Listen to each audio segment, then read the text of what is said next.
der Industrie Podcast des VDMA. Beginning on June 6, roughly 375 million Europeans have the chance to elect the new European Parliament. This election takes place in a time when Europe is facing enormous political challenges. The geopolitical and economic pressures are increasing with the war in the Ukraine, an extremely unstable situation in the Middle East, a clash between China and the Western world over trade, and a looming election in the US, which could compromise the transatlantic relationship even further. And last but not least, the difficult and financially painful green and digital transformation of the European economy and society must continue after the EU election. In this episode of VDMA's Industry Podcast, we want to discuss if this election could be a turning of the tide with regards to industrial policy, right-wing influence, and the future of the Green Deal. One of my guests in this episode is Janis Emmanouilidis, Deputy Chief Executive and Director of Studies at the European Policy Center in Brussels. Welcome. Good morning. Welcome. And also with me is Holger Kunze, Director of VDMA's Euro Office in Brussels. Also great to have you with us, Holger. Hello. My name is Steffi Burmeister. The first question is kind of a warm-up question. In the past, EU elections were perceived by the electorate to be less important and the voter turnout was low. Why could it be different this time and why could these elections become important? Janis. Well, first of all, they're going to mark the start of a new political institutional cycle in the European Union. And they take place at a time where Europe and the world are facing enormous geopolitical, but also geoeconomic challenges. Plus, we have the poly transition, the green, digital, demographic transition in front of us. And I think that a lot of people fear and have anxieties about the uncertainties in front of us, and that will motivate them to go and vote. And that at least is the hope that the turnout this time will again, or be maybe even higher than it was last time around, given the significance of the situation. From an industrial perspective, I would see a similar development. Also, among our member companies, we see that the interest in the European Union, because of the geopolitical tensions, but also because of what has happened in the last cycle, has increased. And there's a lot of interest in the European elections and also in the outcome. So I also expect a higher turnout, which is even also supported by the last survey of the Eurobarometer, where people in Europe basically said that they are more interested in the European elections than 5 years ago. So let's dive a little deeper into the nuts and bolts of this election campaign and the election programs. We are just a couple of days away from the actual start of the election. What do you think of the campaign so far? Have they triggered public debates about the EU and its future in the member states? Janis? As Holger indicated, numbers tell us that people have a strong interest and have an inclination to go and vote. At the same time, if you follow campaigns in the member states, you will see that they have not been really intensive. That there is not an immense exchange within member states about issues related to the EU or even across member states. So we do not have national or transnational debates related to the European elections commensurate to what people's anxieties and uncertainties are. So there is a discrepancy between, on the one hand, citizens feeling that these elections are significant and the lack of debate both at the national and at the transnational level. And often if you witness debates in the member states, you will see that they are still, as also in the past, predominated by issues which are more national rather than European. Okay. And what do you hear from your industry with regards to these campaigns, Holger? The companies, the entrepreneurs, they are interested in the topics, but the EU is complex. So they don't really understand how it's working. They don't really understand how possible topics could be translated into real policy. So I think this is also something to consider, that the EU is complex and it needs a lot of explanation, which is in a public debate very often difficult to handle. Which are the big topics of this election? Can you distinguish some key policy priorities? I think that there are a number of issues which you can see in different debates being high on the agenda. One, and that is also what polling tells us, is security and defense, where people feel that there is a need for higher level of cooperation, at least, maybe not integration, but cooperation at the European level. Then I think second, issues which relate to the future of the economy. A lot of personal worries of many citizens throughout Europe who feel that they are strongly economically under pressure and that might become even more difficult in future. So economic concerns, socio-economic concerns are rather strong. And last but not least, I think issues related to global trade, to geoeconomic developments. One issue, for example, on the agenda, the relationship with China in future. So I think there are a number of issues which are higher on the political agenda. But then again, if you look into the national campaigns, if you look into national debates, they're often still motivated by national issues, which often are not directly concerned or linked to the EU, or people do not perceive that they are linked. And Holger is right. The EU is a complex creature. But at the end of the day, on most of these issues, even the ones which have a national, strong national flavor, Europe plays a role. So there's a need to then also explain why the European Union plays a role, why it is significant, what role it plays, but also who is responsible for what. Because yes, the EU is complex, but you can assign responsibilities.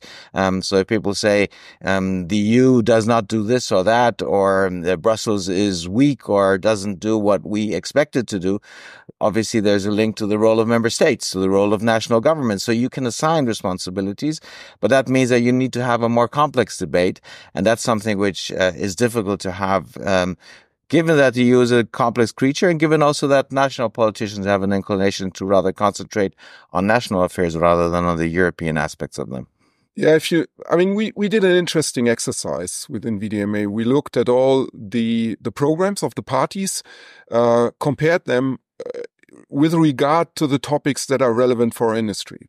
And what we saw in all the programs is that defense and security, not really one of our topics, I have to admit, but this is coming back in every election program, whatever party it is. So this will be definitely one of the big topics of the next cycle. Maybe you could compare it even with the Green Deal 5 years ago. We have to see, but at least it's a topic that will definitely be very high on the political agenda. Looking a little bit more into the topics that are relevant, let's say, for our industry, we were quite happy to see that the industry and industrial competitive is on the agenda of many parties, not of all. I think industry as such is on the agenda of all parties, but the way how to, let's say, improve the location for industry in Europe, that's something that is different. And there are other topics that will definitely be important. The EU single market. I mean, if we look at the situation at the moment that Europe is under pressure from several sides, also economically, it's basically a no-brainer to improve the problems that we are having in the internal market. So to look a bit inside and improve the working of the internal market. And as Janis said, trade is obviously also a topic on all the programs with sort of different, let's say, policy options, but at least it's on the agenda as well. So I think defense, competitiveness of industry, single market, and trade are on the agenda, and we welcome that. My sense is that we're often are concentrating on the priorities of the next Commission, which is valid to have to focus on that. But we often forget that also the European Council, the heads of state and government of the 27 member states, will define what they call a strategic agenda. And if you look into the draft strategic agenda, which we have seen thus far, they will take a decision after the European elections. And that will also then strongly influence what the Commission priorities will be, because the next Commission president will need to have the support of all EU member states, of the heads of state and government. You will see that there are all sorts of priorities on that list. It looks like a Christmas tree. Everyone is getting something out of it because they reflect the national interest of the 27 member states. So my fear is that we will end up with a long list of priorities, which we will also say that they are strategic priorities, but they will be so long that you will actually have not defined what the key strategic priorities are. So last time around, 5 years ago, Green Deal was high on the agenda. It was the strategic priority. There was also a lot of support from the mainstream.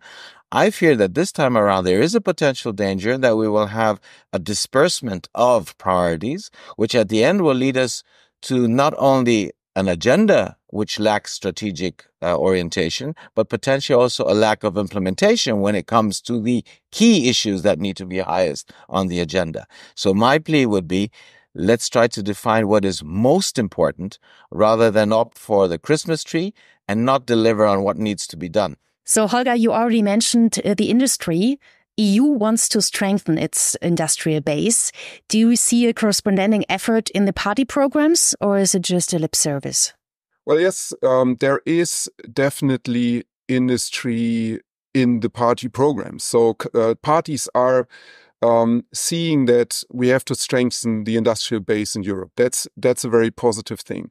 I think the interesting debate is now, how are we going to achieve that? And there are big differences between the parties. You have on the one side, let's say you have the more market-based approach, which is favored by, let's say, the Liberals and the European People's Party, whereas on the other side, you have a more, let's say, state-driven approach towards economic policy. So I think this will be also one of the big debates we will see in the next 5 years. How do we find, let's say, compromise in that regard? I think there's one thing to add to what Holger was saying, because you can see that competitiveness is high on the agenda, but it is becoming also a Chefsache. It is becoming something which EU leaders are concentrating on. And it was interesting to see at the last meeting of EU leaders, at the last European Council, how high on the agenda the Capital Markets Union was. And that relates to the fact that there's a question of when you decide on what the priorities are and what you want to do, also when it comes to Europe's competitiveness, what you want to do when it comes to economic security, where does the money come from? And that, I think, has been a contentious issues in the past, and it probably will be even more contentious in future. So the fact that they are now making Capital Markets Union a Chefsache, we'll see as to whether the EU will actually deliver, because there's still the big question mark, relates to the fact of how will you finance priorities, especially in the field of economics. And it's interesting to follow that debate. We will also, after the EP elections, have a report from Draghi, who will be saying we need to do a lot of things in the realm of economy, but we also need more money in order to be able to invest into this. And that has to probably also go beyond the next EU budget. And then the question is, where does the money come from? And then the issue of joint borrowing comes again on the agenda, and Draghi will be asking for it. Let's see how member states will react to that. So money, the future budget, but also other potential sources, financial sources, especially in the realm of the economy, will be a very contentious and interesting issue to follow. Yeah, I would definitely agree. I mean, we see, obviously, everybody agrees that we need more private money into the market to finance the transition and all the other challenges that we are having. So that on that one you can agree. Then you say, okay, we need a capital market union to realize that. But if it comes to the concrete implementation of that, you will see very different national interests, and it will be very, very hard to implement. And then you directly go the path towards public money. And there we have a very, very strong debate. how to finance that, and if that is if member states and also industry would support that. So I think this will be definitely the big topic of the next 5 years. So we already talked about topics, election programs and campaigns, but what are the major differences between the parties? Or are there no big differences? Janis? Well, first of all, if you put the manifestos next to each other, and Holger was already alluding to that you've done that in certain fields, you will see that in general there's a lot of parallel elements included in them. So they will call for more competitiveness, they will call for more security and defense, they will call to strengthen the European Union when it comes to its future and also governance structures. But then if you look into detail, you will see that there are differences of approaches. So you will see that, and there, actually, if you look into the programs and you compare them also to previous programs, you will see that the differences are often very similar. So the socialists will have a strong socially connotation when they look into these aspects. They will probably be less strong when it comes to security and defense because that costs money, and they prefer money to go into fields closely aligned to the social issues. You will see that the Greens have a strong green agenda still in mind. And I could continue. So you will see that traditional fault lines between parties still exist. But overall, there is a strong alignment of positions, but the devil lies in the detail. Maybe to add an example to that, we were looking obviously also into the manifestos with a view to regulation.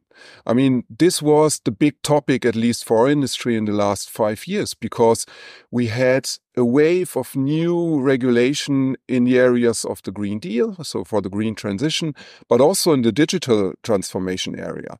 What we see is that parties, in a way, acknowledge that there was maybe too much of regulation in the last 5 years.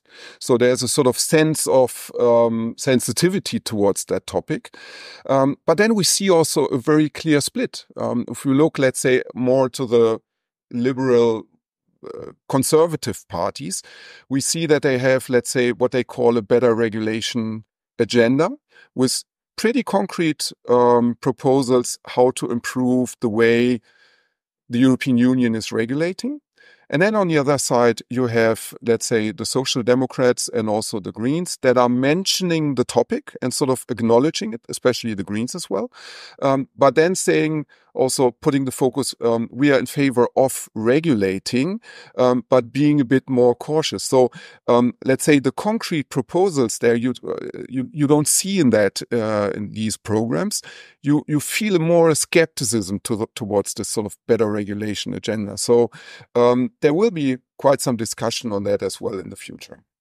Many people are afraid of an increasing influence of extremist parties.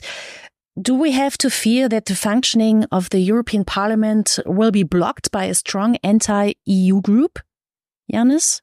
Well, if you take a step back and you look into figures, polling, what polling tells us is that there's a chance that the biggest mainstream parties, the Conservatives and the Socialists, will end up roughly where they had been in the past Parliament.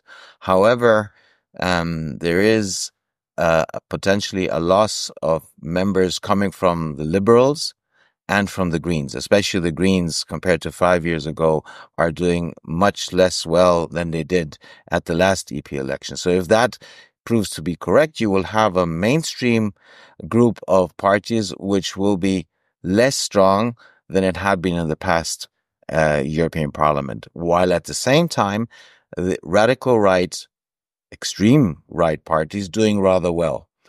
The numbers tell us that you will have a more fragmented European Parliament with a smaller coalition of mainstream parties and with a strengthening of right-wing anti-EU forces.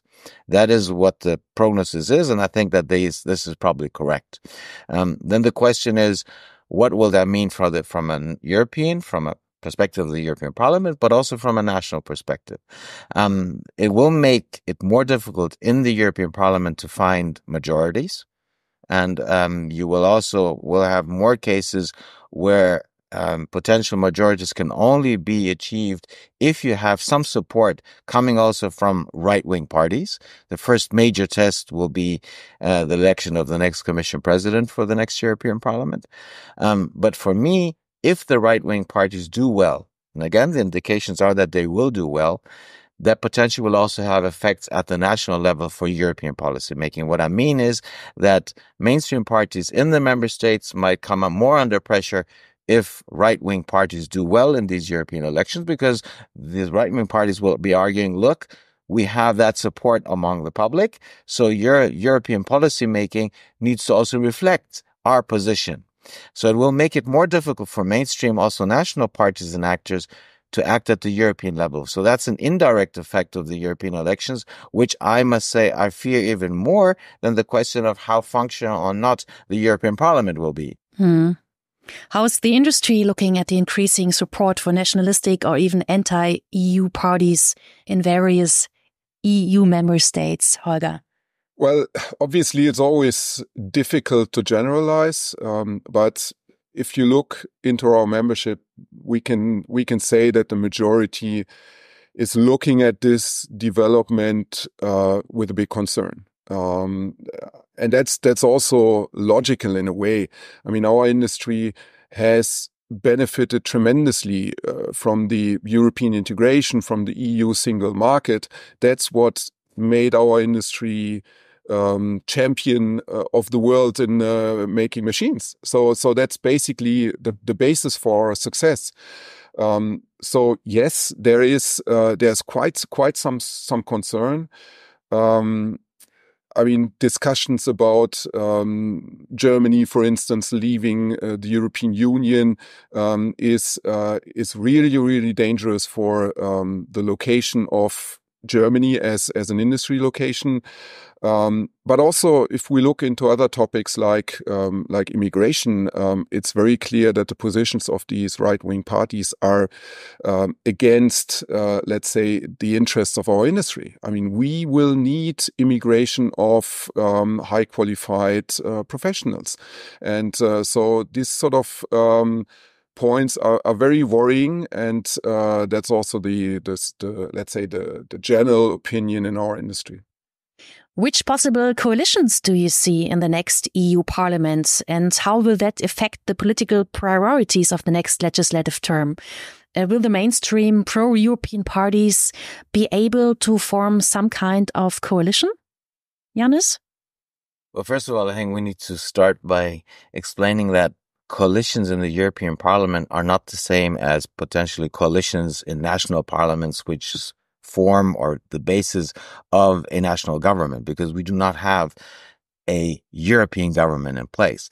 So yes, there are coalitions, there is support, there is cooperation among parties in the European Parliament, but it is different from what we witness at the national level. Now, we saw over the past not only 5, but also more years in past European parliaments, that there had been a de facto strong cooperation among mainstream parties. So the Conservatives, the Socialists, the Liberals, the Green, forming a kind of a cooperation, supporting mainstream pro-European party politics, also at the European level. If there is now a higher level of fragmentation in the European Parliament, if the right-wing parties become stronger, the mainstream will be more under pressure. And then the question is, how strong will cooperation among mainstream parties will it be? And how much will they also create a wall towards right-wing political forces? That's why I said earlier, the first test will be the election of the next Commission president. So will you have the mainstream aligning themselves behind one candidate when the election takes place? Or will we have a fragmentation among mainstream parties? Will some of the mainstream parties try to attract support from right-wing parties when you elect the next Commission president? How will then that be reflected in the future processes of forming coalitions and majorities in the European Parliament? So a lot of question marks which still need to be settled.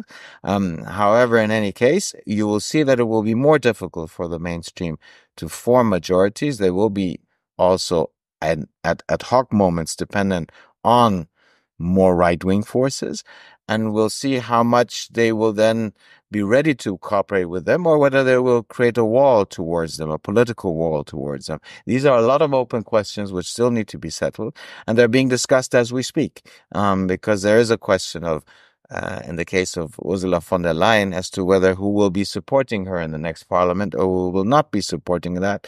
And that is already causing friction between political parties.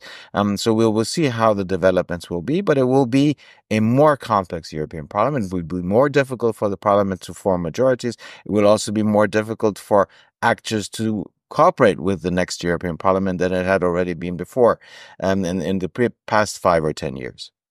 Because you already mentioned her, Ursula von der Leyen, she wants to return as a Commission President.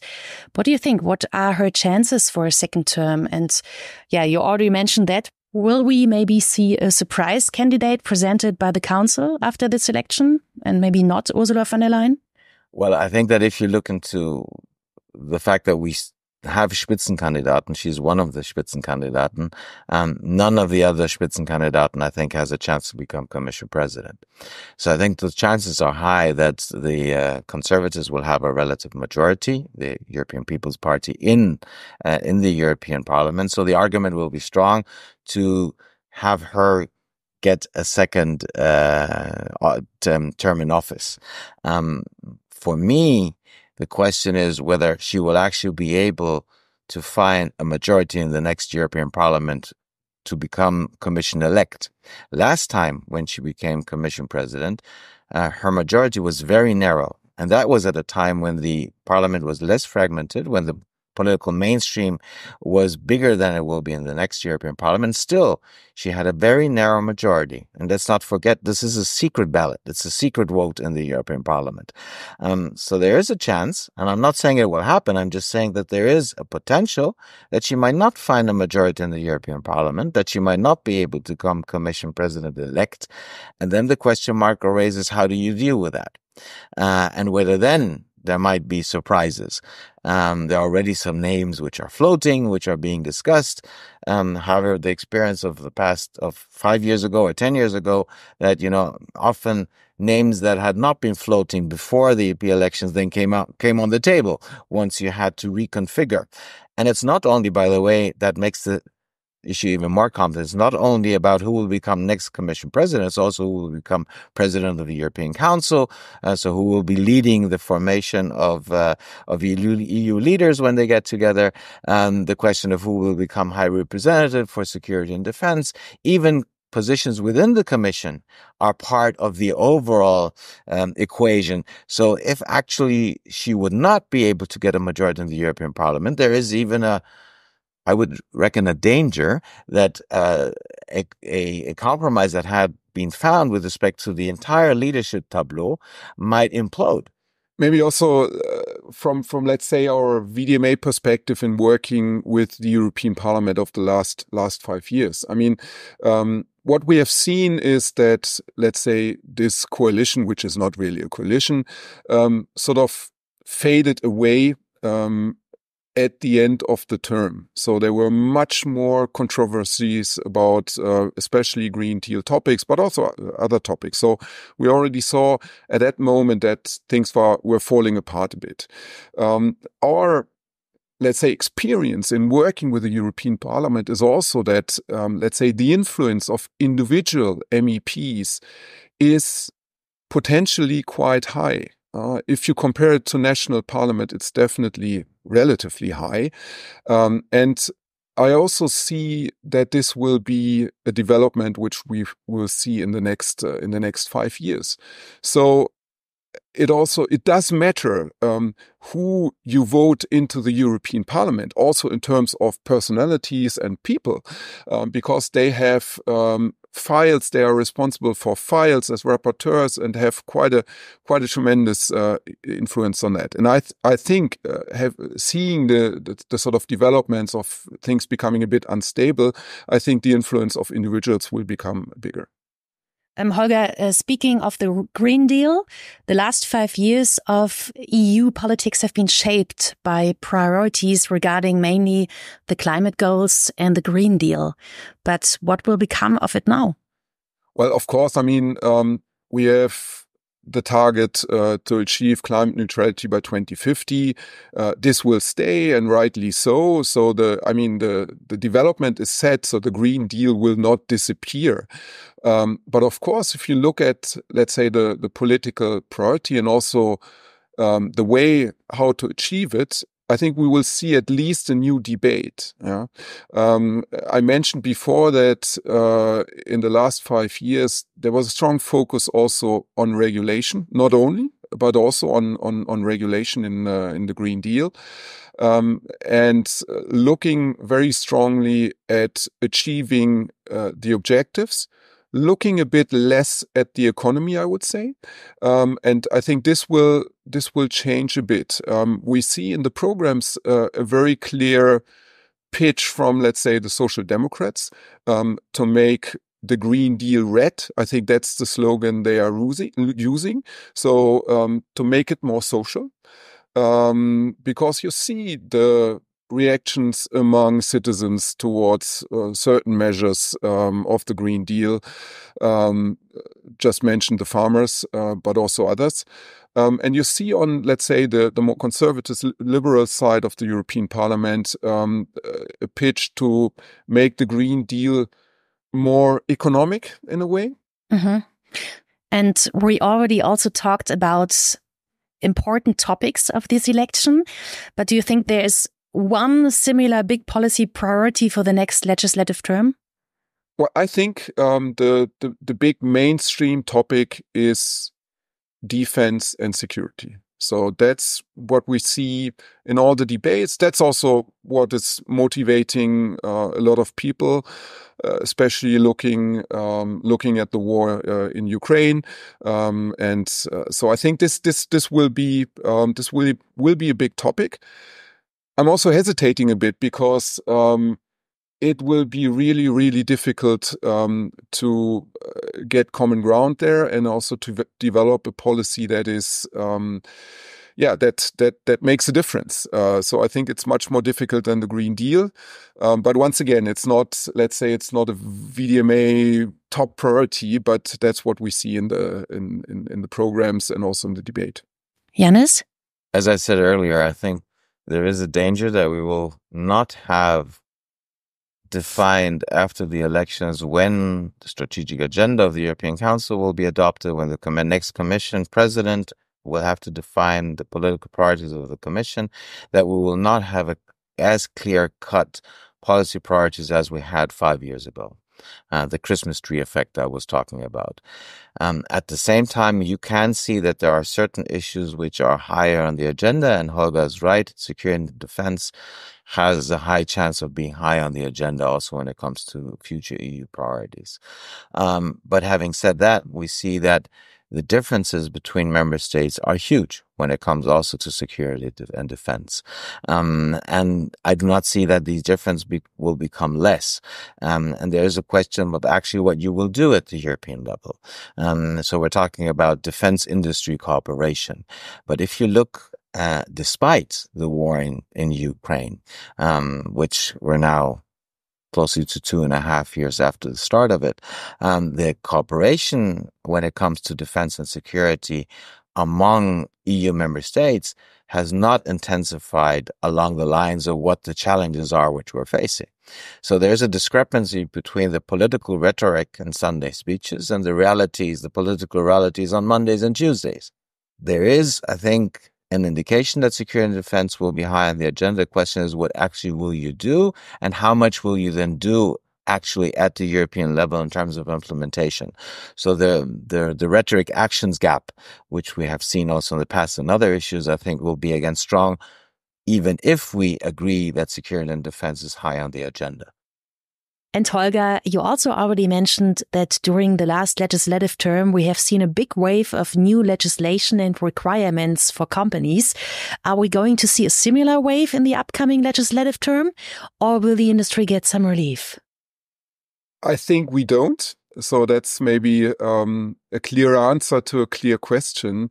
Does it mean that that the European Union will stop regulating? No, of course not. But I think the last 5 years, were, in terms of the number of regulations, quite unique. I don't think that this will repeat again within the next 5 years. We had in the last 5 years, let's say, 2 big topics that were addressed. That's one, the green transformation, and 2, the digital transformation. And the Commission, especially the Commission, chose the approach of regulation very much.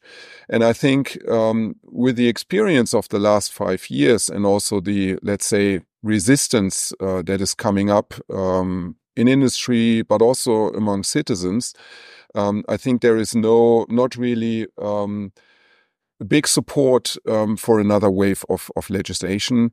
And also talking to a number of MEPs, they also realized that this is not the way forward. So we will see, obviously, further legislation, and also from an industry perspective, that could be necessary. If we want to create an EU single market, you will need harmonization, and you will need some sort of regulation in order to abolish 27 different legislations. So I think there will be some sort of legislation, but we will not see the tsunami of the last 5 years. Yeah, if I just add, I think that, Holger, you're perfectly right. That I think what you hear a lot is implementation. So it's more about the next 5 years being about implementing things that have already been decided.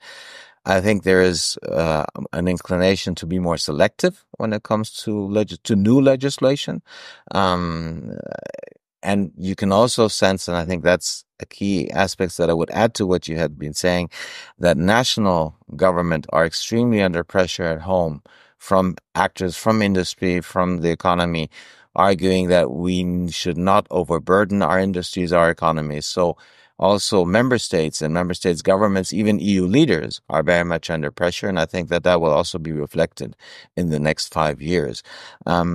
But then again, we'll see what will happen over the next 5 years. There might be surprises of things which we do not have in mind now, which might then require also more cooperation, including legislation at the European level. But I think the general trend is, let's concentrate on implementation. Let's be more selective. Let's not overburden. That is the motto, if you want, of the day. So let's close up this very interesting discussion with the personal question. The VDMA has a campaign running under the motto #EU Matters. Why does the EU matter to you personally? Well, I think that the EU matters for a while. So that's not new. But I think looking into the challenges which we're facing, especially geopolitically, also geoeconomically, look into the future relationship with China as an example, that the challenges we're facing are such that it is perfectly clear that you cannot respond to these challenges, immense challenges, via member states alone. You need cooperation at the European level. You need even more cooperation at the European level. And because you were asking, personally, if I look into my son's future, who's 23 years old, there are a lot of challenges that his generations will be facing. So we have a responsibility to make sure that at this present point in time, we prepare the EU for the current, but also the future challenges. That means that not only does the EU matter, but it also normatively means that we need to find ways of strengthening cooperation at the European level. In EU jargon, we have to deepen European integration. That is immensely difficult. I'm not naive because I know how difficult it is. But I think that it is now more required than it was 5 or 10 or 15 years ago. And as I believe that the perma-crisis which we have been going through the past 10, 15 years with different chapters of different crises, sometimes in parallel to each other, that will continue also in future. So we need to also structurally prepare the EU itself for these moments, including also something we did not discuss today, a potential enlargement of the European Union to 30 plus member states. So there's a lot which is on the plate, and these things cannot be dealt with solely at the national level. By no means. They need a European response, and they need a European response which is even stronger than the ones we've seen in the past. And that's why it matters to go and vote. Well, I would fully agree, but I'm so much convinced that Europe needs to be strong in this sort of geopolitical context at the moment, but also from a more, let's say, personal level. I'm a convinced European. I think we belong together. I've been living in Belgium for 25 years as a German. I'm married to a Belgian. My kids grew up with different languages, so I think there's much more than this political dimension. I think Europe is enriching us also personally, and I think that's also a dimension we have to think of. So let's develop Europe. Let's keep Europe not only together, but develop it. EU matters. Beginning on June 6, round about 375 million Europeans have the chance to elect the new European Parliament. And in this episode of the VDMA Industry Podcast, we discussed why this election might be more important than the elections before and why it could even be a turning point for industry and also for society.